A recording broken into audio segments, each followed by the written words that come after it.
Let us assume that Mr. Sheneman is right that CBS is a lapdog for President Trump. Even so, that is sadly a part of politics. CNN, The Washington Post, The New York Times, National Public Radio, and countless others were cheerleaders for President Barack Obama and the Biden administration. President Obama even said that there was only one cable news channel that was not actively against him. I do not want a media that is for or against any politician. I want them to be for truth and against lies. However, when you find a reporter without bias, check for a pulse. Let me break Ms. Sorensen's drivel down a bit.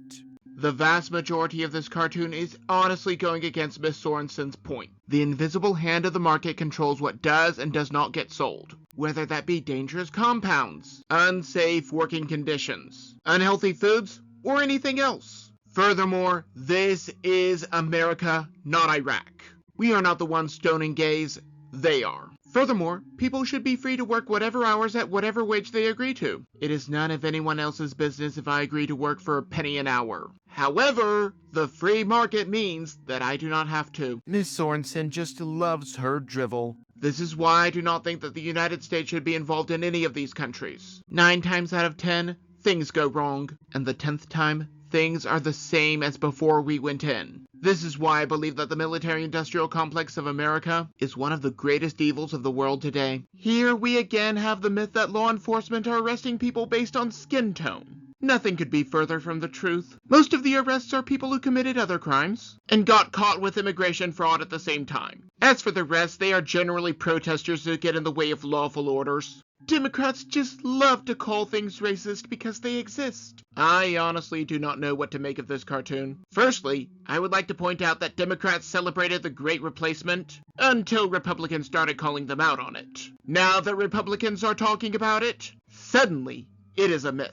Secondly, this is a bigger problem of historical figures being blackwashed. Characters are changed to another sex or ethnicity just to show inclusivity. I would not be surprised if Jesus was next. Let me break Mr. Bowling's gibberish down a bit. Now, at first glance, Mr. Bowling does appear to have a logical framework, but when you look at it with an objective lens, his reasoning falls apart. Unlike the government, I do not have unlimited resources that were stolen from other people. As such, I prioritize whom I help based on my own resources, and what value I put on the person. That is not selfish. It is the mark of a logical person. Doing otherwise is not compassionate. It is the action of a fool. Now I am still free to give my money to whomever I choose. Anyone is free to donate to any international charity that they want. They can even move to Ukraine or Israel and work with their military. I, however, should not be forced to help them. In a nation with homeless veterans on the streets, it is treason to fund illegals or foreigners, and traitorous to send our money overseas.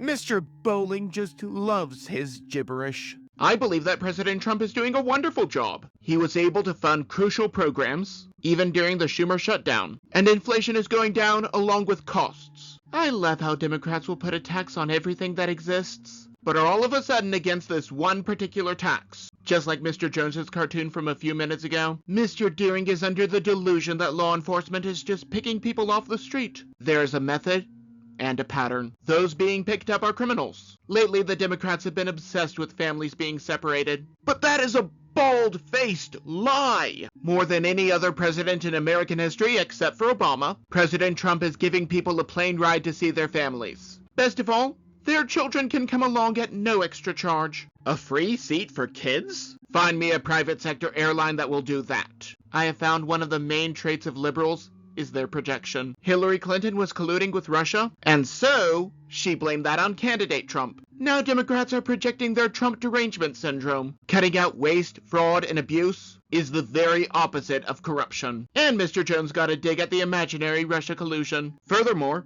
there is no racism. At best, you could call it countryism. The problem is not an ethnic group, but those from one particular country who are committing wide-scale fraud. Projection is just so ugly. Let me break Mr. Lukovich's absurdities down a bit. Mr. Lukovich is awfully hypocritical. Liberals have been changing names to erase historical figures for the longest time. When it comes to the Department of War, that was actually the original name. I really do not care if he is renaming this building because I do not have Trump derangement syndrome. But this panel clearly shows that Mr. Lukovich does. Mr. Lukovich just loves his absurdities. First, the misconception about Ukraine. Ukraine is involved in the peace talks. Otherwise, Zelensky would have said something. I would think that if America were making a bad deal, Zelensky would be a little vocal about it. Second, the misconception about Venezuela. If President Trump wanted to take that nation, he would not be focused on taking out their drug boats. He would be doing bombing raids on their cities. Therefore, the issue is just the drug dealers.